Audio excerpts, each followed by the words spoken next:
Hi guys, welcome to crick chat Venkatesh. So current BGT సిరీస్లో మనం మొదటి టెస్ట్ ఎట్ పర్త్ గెలిచాం. 295 రన్స్ తేడాతో గెలిచాం.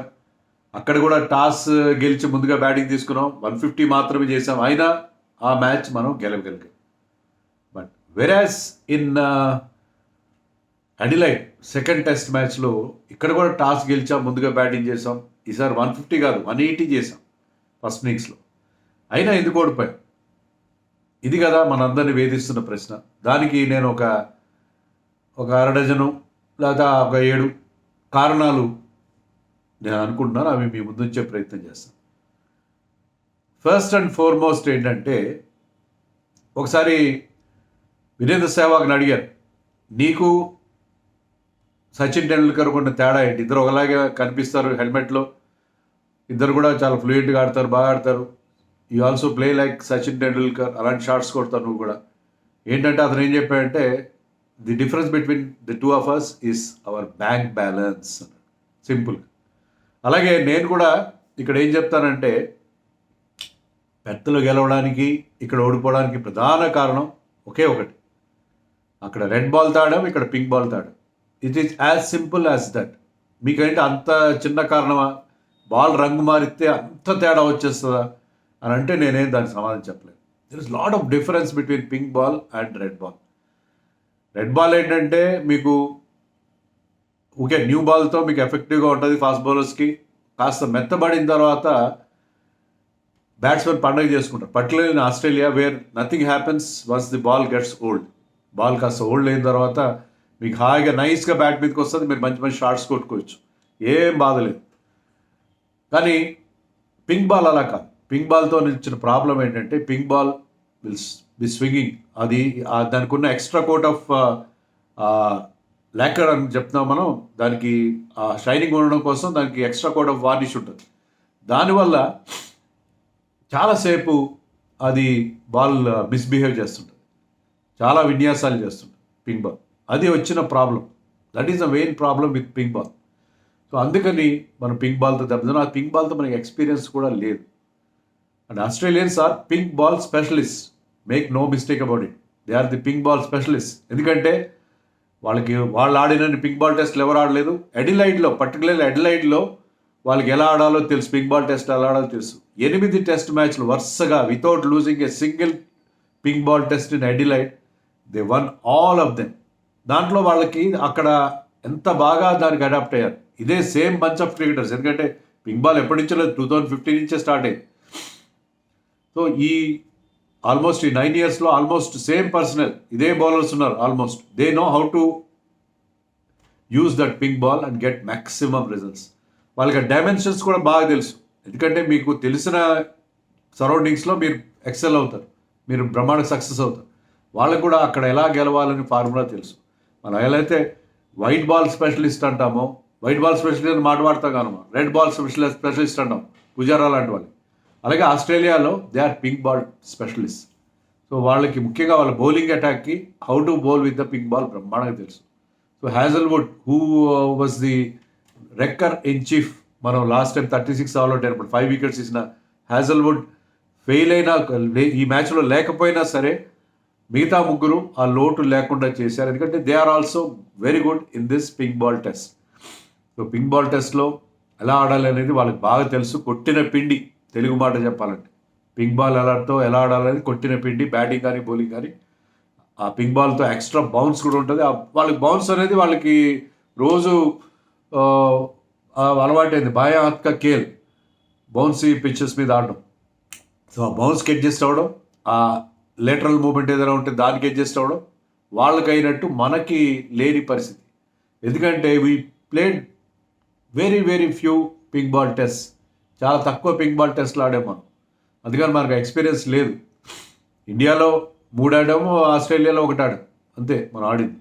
మనం ఎందుకు ఆడట్లేదు పింక్ బాల్ టెస్ట్లు? 2019లో 1 ఆడాము, 21లో ఆడాము, ఐ థింక్ 22లో 1 ఆడాము. తర్వాత ఎందుకు ఆడాలి కదా మనం. బయటకు వెళ్ళినప్పుడు, ఆస్ట్రేలియా వెళ్ళినప్పుడు పింక్ బాల్తో ఆడాల్సి వస్తుంది. వేరే దేశాలు కూడా పింక్ బాల్ టెస్ట్లు పెట్టచ్చు. మనం ఎందుకు ఆడట్లేదు? Why are you not getting enough practice? అది మనం అడగాల్సిన ప్రశ్న. ఏదో పలాని సీనియర్లు బాగా ఆడలేదు, బౌలర్లు బాగా వేయలేదని కాదు. It is a failure on the part of the BCCI also. But not allowing us our players to have more familiarity with the pink ball. Pink బాల్తో ఆడే అలవాటు లేకుండా చేశారు మన ప్లేయర్స్. పింక్ బాల్తో ఆడడం చేత కాదు మన వాళ్ళు. కొత్త it's like a new ball game, all together a new ball game. అలాంటి దాంట్లో వీఆర్ ఫౌండ్ వాంటింగ్. ఎందుకంటే మనకి ఎక్స్పీరియన్స్ లేదు. ఇండియాలో ఆడించవచ్చు కదా పింక్ బాల్తో, ఓకే కొన్ని చోట్ల డ్యూ ఫ్యాక్టర్ ఉంటుంది. ఇక్కడ డ్యూ ఫ్యాక్టర్ ఉండని గ్రౌండ్స్ మీరు సెలెక్ట్ చేసుకోండి, అక్కడ కండిషన్స్ చూసుకోండి, పింక్ బాల్ టెస్ట్ ఆడించండి. మీకు క్రౌడ్ కూడా వస్తారు సాయంత్రం హాయిగా. ఎందుకంటే ఇండియాలో 9:30 to 5 o'clock టెస్ట్ మ్యాచ్ అంటే చాలామందికి అది వీలు పడదు, వర్కింగ్ అవర్స్ ఉంటాయి. Even college going kids, school going kids కూడా అది వర్కింగ్ అవర్సే ఉంటాయి. అలా కాకుండా మీరు ఈవినింగ్ మ్యాచ్లు జరిపితే మనకి క్రౌడ్ కూడా వస్తారు. టెస్ట్ మ్యాచ్లు క్రౌడ్ రావట్లేదు. So pink ball test is a very good option for India commercially also. So ఎందుకు మనం పింక్ బాల్ చేయట్లేదు? సో అది నెంబర్ 1 రీజన్. నేనేదో సమర్థిస్తున్నాను కాదు, I'm trying to find out the reasons. అక్కడ 295తో గెలిచి, తేడాతో గెలిచి ఇక్కడంత చిత్తుగా ఓడిపోవడానికి కారణాలు ఏంటనేది మనం విశ్లేషించుకోవాలి కదా. అంతే తప్ప ఐఎమ్ ఆల్సో చాలా చాలా బాధగా ఉంది లోపల, చాలా అంటే చాలా బాధగా ఉంది. But we're trying to just analyze the reasons for the defeat. రెండోది మన బ్యాటింగ్ ఫెయిల్యూర్. పింక్ బాల్ అని కాదు, ఇండియా అని కాదు, ఎక్కడైనా సరే. ఇండియాలో అయితే స్పిన్ లేకపోతే ఇనీషియల్గా బంగ్లాదేశ్తో ఒకసారి బాల్ స్వింగ్ అయింది చెన్నై టెస్ట్లో. తర్వాత బెంగళూరు టెస్ట్లో న్యూజిలాండ్ వాళ్ళు మన 46 కాల్అవుట్ చేశారు. సో కొన్నిసార్లు స్వింగ్ దొరికిపోతాం, కొన్నిసార్లు స్పిన్ దొరికిపోతాం. ముఖ్యంగా ఫస్ట్ ఇన్నింగ్స్ మన అస్సలు బాగా ఆడలేదు. మీరు మనం ఆడిన లాస్ట్ 7 మ్యాచెస్లో ఫస్ట్ ఇన్నింగ్స్ స్కోర్స్ నేను చూశాను. 7 మ్యాచెస్లో ఫస్ట్ ఇన్నింగ్స్ స్కోర్స్ అంటే మన బంగ్లాదేశ్తో, న్యూజిలాండ్తో, ఇప్పుడు ఆస్ట్రేలియాలో ఆడిన 7 టెస్ట్ మ్యాచ్ల్లో మనం ఫస్ట్ ఇన్నింగ్స్లో 2 సార్లు మాత్రమే మనం 200 దాటాం. ఆ 2 సార్లు కూడా మనం మ్యాచ్లో ముందు బ్యాటింగ్ చేసినప్పుడు కాదు, అంటే ఫస్ట్ బ్యాటింగ్ చేసినప్పుడు కాదు, first innings of the match batting చేసినప్పుడు కాదు, మన second innings of the match batting చేసినప్పుడు కూడా 200 దాటగలిగాం తప్ప మిగతా సందర్భాల్లో అంటే మనం ఫస్ట్ బ్యాటింగ్ చేసినప్పుడు టాస్ గెలిచో మొత్తం మీద మనం ఫస్ట్ బ్యాటింగ్ చేసినప్పుడు ఈ 7 టెస్ట్ మ్యాచ్ల్లో మన స్కోర్లు 46, 150, 180. ఇంకోసారి మనం సెకండ్ బ్యాటింగ్ చేసినప్పుడు కూడా ఫస్ట్ ఇన్నింగ్స్లో 156 మాత్రమే చేసాం. So first innings failure. ఆ మిగతా 2 సందర్భాల్లో కూడా ఒకసారి 285 for 8 అంతా డిక్లేర్ చేశాము కాన్పూర్లో, ఇంకోసారి 263. ఫస్ట్ ఇన్నింగ్స్లో మనం గత 7 టెస్టుల్లో ఒక్కసారి కూడా 300 దాటలేదు. అది దాచేస్తే దాగని సత్యం. ఫస్ట్ ఇన్నింగ్స్లో టోటల్ ఫెయిల్యూర్. సెకండ్ ఇన్నింగ్స్లో రికవర్ అవుతున్నాం, పర్వాలేదు, బాగానే ఆడుతున్నాం. ఫస్ట్ ఇన్నింగ్స్లో గత 7 టెస్ట్ మ్యాచ్లో ఒక్కసారి కూడా 300 దాటలేదు. 2 సార్లు మాత్రం 200 దాటాం. మీరు మ్యాచ్లో ఫస్ట్ ఇన్నింగ్స్ ఆడండి, ఫస్ట్ బ్యాటింగ్ చేయండి, సెకండ్ బ్యాటింగ్ చేయండి. But first innings has been a failure for us. దాంట్లో కేవలం విరాట్ కోహ్లీ, రోహిత్ శర్మ అయిన కారణం. వేరే వాళ్ళు కూడా, సర్ఫరాజ్ బాగా ఆడలేదు, రాహుల్ బాగా ఆడలేదు, యశస్వి కూడా ఇంగ్లాండ్తో ఆడినంత గొప్పగా ఆడలేదు, even Rishabh Pant. Most of the guys have failed, most of the batters have failed. So అది మెయిన్ రీజన్. మన బ్యాటింగ్లో there is a serious problem. దానికి ఒకరిద్దరు సీనియర్సే కారణం అని నేను అన్నాను. తర్వాత point number 3 is about seniors. Virat Kohli and Rohit Sharma are going through a bad phase, and Rohit Sharma is going through a horror phase. ఎందుకంటే ఇంగ్లాండ్తో ఈ ఏడాది బిగినింగ్లో జరిగిన టెస్ట్ మ్యాచ్లో బాగా ఆడాడు, 2 సెంచరీలు కూడా చేశాడు. మిగతా దాంట్లో కూడా ఈ గాట్ డీసెంట్ స్కోర్, మరీ పెద్ద స్కోర్ లేకపోయినా రీజనబుల్ స్కోర్ చేశారు, పర్లేదు. ఇంగ్లాండ్ సిరీస్లో రోహిత్ శర్మ బ్యాటింగ్ విషయంలో క్వశ్చన్స్ రైజ్ కానే లేదు. కానీ తర్వాత బంగ్లాదేశ్తో కానీ, న్యూజిలాండ్తో కానీ, ఇప్పుడు ఆస్ట్రేలియా ఆడిన 1 టెస్ట్లో కానీ, మొత్తం 6 టెస్ట్ మ్యాచ్ల్లో అతని స్కోర్లు చూస్తే చాలా చాలా దారుణంగా ఉన్నాయి. అతని యావరేజ్ 11.83. దాంట్లో 12 ఇన్నింగ్స్ ఆడితే దాంట్లో 8 ఇన్నింగ్స్లో సింగిల్ డిజిట్ స్కోర్స్ ఉన్నాయి. 8 ఇన్నింగ్స్లో సింగిల్ డిజిట్ స్కోర్స్ ఉన్నాయి. ఒకే ఒక 50 ఉంది.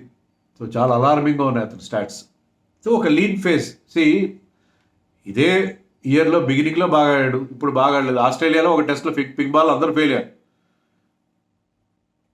రికవర్ కావచ్చు. ఇక్కడ పింక్ బాల్ టెస్ట్ తర్వాత కొత్తగా వచ్చాడు, ఇక్కడ మ్యాచ్ ప్రాక్టీస్ లేదు, నెక్స్ట్ రికవర్ కావచ్చు. కానీ అతను ఫుట్ వర్క్ స్లో అయిపోతుంది, తర్వాత రిఫ్లెక్సెస్ స్లో అయినట్టుగా అనిపిస్తున్నాయి. సో ఈ సిరీస్ తర్వాత we have to take a call. చూడాలి అట్లా అంత తొందరగా మనం. ఎందుకంటే ఓకే సరే, రోహిత్ శర్మని పక్కన పెట్టేస్తే బ్రహ్మాండంగా ఆడేస్తారు మిగతా వాళ్ళు, చెప్పండి నాకు. నేను సపోర్ట్ చేయట్లేదు, కానీ ఆ నమ్మకం ఉందా మీకు? జురెల్ అండ్ పడికల్ ఆస్ట్రేలియా ఏతో జరిగిన మ్యాచ్లో బాగా ఆడారు, కానీ టెస్ట్ మ్యాచ్లో పెర్త్లో పెద్ద బాగా ఆడలేదు కదా.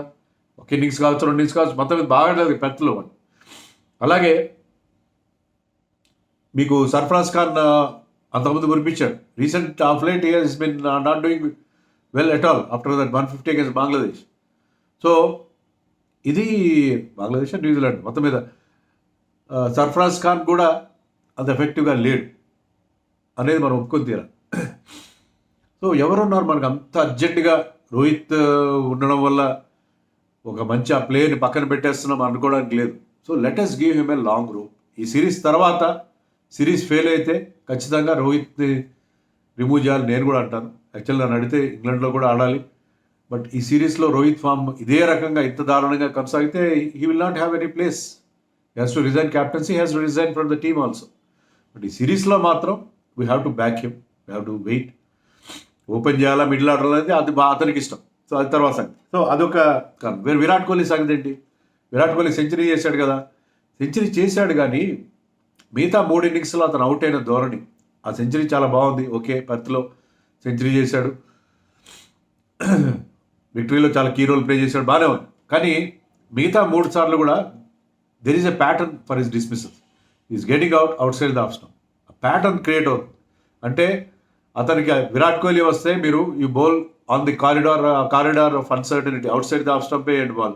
మీరు 4th stump, 5th stump, 6th stump ఇక్కడ ఏం చేయండి. మీరు don't bowl him, don't attack the stumps, bowl in that channel, off stump channel, outside off stump ఛానల్లోనే మీరు బాల్ వేసుకుంటూ పోండి. విరాట్ కోహ్లీ దొరికిపోతాడు. 10 రన్స్ దగ్గర కలిపితే 20 రన్స్ దగ్గర దొరికిపోతాడు, లేకపోతే 30 దగ్గర దొరికిపోతాడు అని ఇది బౌలర్స్కి ఒక క్లియర్ కట్ ఇండికేషన్ లాగా అయిపోయింది. So Virat Kohli has to come out of this. So they are great players, they will make amends. గతంలో చేసుకున్నారు విరాట్ కోహ్లీ కానీ రోహిత్ శర్మ కానీ. వాళ్ళ మీద నాకు కాన్ఫిడెన్స్ ఉంది. నేను ఇప్పుడే లేదు అర్జెంటుగా వాళ్ళని పక్కన పెట్టాలి నేనైతే అనను. But seniors failures, their failure is hurting. Virat Kohli scores చూడండి, ఈ ఇయర్లో ఇంగ్లాండ్తో ఆడలేదు, 8 టెస్ట్ మ్యాచ్లు ఆడాడు, ఒక 50, ఒక 100 ఉన్నాయి.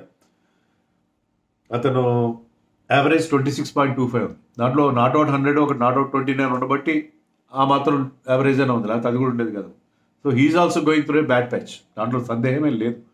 ఇది మన టీంని హర్ట్ చేస్తున్న మాట నిజం. So they have to pull up their socks and perform. ఖచ్చితంగా పర్ఫామ్ ఆర్ పరిష్, ఎవరికైనా అదే అప్లై అవుతుంది. Anybody, nobody is greater than the game. కానీ ఈ సిరీస్లో మాత్రం మనకి వాళ్ళు ఉంటారు, ఉండాలి కూడా. ఎందుకంటే they have done well, they know how to play there. Let us wait and see. But they have to perform. వాళ్ళు ఏం చేస్తారో నాకు తెలీదు, వాళ్ళు పర్ఫామ్ చేయాలి. అది తర్వాత నెంబర్ 4th రీజన్ ఏంటంటే, లాంగ్ అయిపోతున్న వీడియో, పర్లేదు, తప్పదు, మనం అన్ని డిస్కస్ చేయాలి. 4th రీజన్ ఏంటంటే, బౌలింగ్లో బుమ్రా తప్ప మిగతా వాళ్ళు పెద్దగా బాగా వేయట్లేదు. స్పిన్నర్స్కి ఏం లేదు. అశ్విన్ తీసుకున్నారు, తప్పు అనే అనిపిస్తుంది మనకి. బ్యాటింగ్ ఎఫెక్ట్ అయింది, బౌలింగ్లో స్పిన్నర్స్కి దాంట్లో ఏం లేదు. బ్యాటింగ్ అశ్విన్ కాకుండా జడేజా కానీ వాషింగ్టన్ కానీ ఉంటే బ్యాటింగ్ కొంచెం బెటర్ అయి ఉండేదేమో, మనకు తెలియదు అశ్విన్ సెలెక్షన్. కానీ అశ్విన్ కాదు అక్కడ, మిగతా పేసర్స్. సిరాజ్ ట్రై చేశాడు, ఓవర్ అగ్రెషన్, థియేట్రిక్స్ ఎక్కువైనాయి. బట్ ప్రయత్నం చేస్తాడు, అతని ప్రయత్న లోపల లేదు. కానీ బుమ్రా అంత ఎఫెక్టివ్గా అనిపించట్లేదు. కొన్ని వికెట్లు తీశాడు, కొన్నిసార్లు అన్లకి. బట్ రోహిత్ శర్మ కూడా ఏదో అన్నాడు మ్యాచ్ తర్వాత, బుమ్రా 2 ఎండ్స్ నుంచి బౌలింగ్ వేయలేడు కదా అన్నాడు. 2 ఎండ్స్ నుంచి బౌలింగ్ వేయలేడు కదా అన్నాడు. సో బుమ్రా తప్ప మిగతా మన బౌలింగ్ తెలిపోతుంది. వాళ్ళకి ఈజీ అయిపోయింది. వాళ్ళకి ఏంటంటే బుమ్రాని వీళ్ళు ప్లేఅవుట్, బుమ్రా బౌలింగ్ విషయంలో ఎలాంటి రిస్క్ తీసుకోం. చాలా జాగ్రత్తగా, చాలా పేషెంట్గా ఆడతాం. Bumrah spell 4 hours, 5 hours, if you can see off Bumrah, rest is going to be easy అనేది వాళ్ళకి చాలా క్లియర్ కట్గా అర్థమైపోయింది. సో అందుకని అండ్ హర్షిత్ రాణా టోటల్గా ఫెయిల్ అయ్యాడు. హర్షిత్ కొత్తవాడు, అతనికి తెలియదు పింక్ బాల్తో ఎలా ఆడాలో తెలియదు. So Nitish Kumar Reddy is still work in progress as a 4th seamer. So మనకి సీమ్ బౌలింగ్లో ఎక్సెప్ట్ బుమ్రా మనకి సరైన బౌలింగ్ లేకపోవడం అనేది. Bumrah bowled exceptionally well. Even ఇక్కడ కూడా ఫస్ట్ ఇన్నింగ్స్లో బాగా బౌలింగ్ వేసాడు ఫస్ట్ స్పెల్లో. కానీ ఒక్కడే అన్ని చేయలేడు కదా, ఒక్కడే వల్ల కాదు కదా. సో అది పరిస్థితి. That is another reason. తర్వాత మనం సరే ఎంత చెప్పుకున్నా బాగానే ఉంది. స్టార్క్ గురించి చెప్పాలి. Starc is a pink ball specialist. మనం అనుకున్నాం కదా, 72 వికెట్స్ ఉన్నాయి అతను. 72లో ఇంకా ఎక్కువ, కరెక్ట్ నెంబర్ అది. పింక్ బాల్లో అతనికి ఉన్న వికెట్స్ ఎవరికి లేవు. అన్ని వికెట్స్ తీస్తాడు. పింక్ బాల్లో హీఈస్ ఇండియాకి అగేన్స్ట్గా అతని రికార్డు 38 ఎంతో ఉంది అది average. Believe that bowling average 38 ఉంది. కానీ పింక్ బాల్లో అతని యావరేజ్ ఇస్ 17-18 ఎంతో ఉంది. సో అంత ఎఫెక్టివ్ అతను with the pink ball because is basically he believes in fuller length, swing చేస్తాడు. అలాగే అంత ఫుల్లర్ లెంత్ అనుకోడు, suddenly he bangs is short or back of length వేస్తాడు. ఆ హైట్ అడ్వాంటేజ్ ఉంది. సో అది అతనికి కలిసి వచ్చే. Starc is a big threat in pink ball. So Starc లాంటి ఒక పింక్ బాల్ స్పెషలిస్ట్ అతను తీసుకున్న 6 వికెట్ ఫస్ట్ ఇన్నింగ్స్లో, that settle the issue more or less. Starc లాంటి ఒక పింక్ బాల్ స్పెషలిస్ట్ ఉండడం వాళ్ళకి, అతను ఒక్కడే కాదు, ప్యాట్ కమిన్స్ ఆడే very very ordinary test in Perth, but ఇక్కడ బ్రహ్మాండ కంబ్యాక్ అయ్యాడు and he proved a very good foil for Starc. And what about Boland Hazlewood లేని రోడ్ని పూర్తిగా తీర్చేసి ఏమి లోడ్ కనబడి, is always very very very accurate. Just అక్కడే పెడతాడు బాల్ కరెక్ట్గా. అతను కూడా పింక్ బాల్లో చాలా మంచి రికార్డు ఉంది. అతను ఆడింది చాలా తక్కువ, కానీ పింక్ బాల్లో అద్భుతమైన రికార్డు ఉంది అతను కూడా. సో బోలెండ్ కూడా చాలా ఎఫెక్టివ్గా బౌలింగ్ వేశాడు.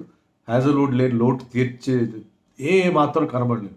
వాళ్ళు ముగ్గురు సరిపోయారు. మార్ష్ ఫిట్గా లేడు ఫుల్గా, కానీ మార్ష్ అవసరం పెద్దగా లేకపోయింది. I think Nathan Lyon if I'm not wrong 1-2 ఓవర్లు తప్ప వేయలేదు మొత్తం మ్యాచ్లో, అవసరం కూడా రాలేకపోయింది. సో వీళ్ళు ముగ్గురు కూడా అద్భుతంగా బౌలింగ్ వేశారు. సో ఆ టెస్ట్ మ్యాచ్లో వాళ్ళు ఫెయిల్ అయిన తర్వాత they came back strongly. So వాళ్ళు బ్యాక్లాష్, బ్రహ్మాండమైన backlash from their bowlers. They use the bouncers whatever, ఎలాగైనా సరే ఇండియాని సరెండర్ అయ్యేలా చేశారు.